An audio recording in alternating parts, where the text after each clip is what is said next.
At Phoenix International Academy, everyone's buzzing about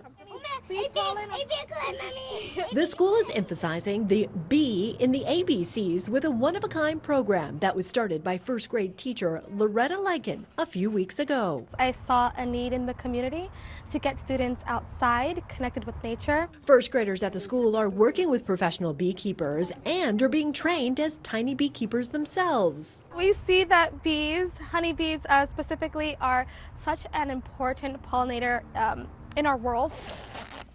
These suited up, pint-sized beekeepers It feels great how the bees go on us and stuff. are learning how to care for the bees. I don't swan at the bees. What happens if a beehive doesn't have a queen? They'll go crazy. They'll go crazy. But you wonder what makes them calm? The smoke. And the important role bees have in our environment. They collect pollen, collect honey.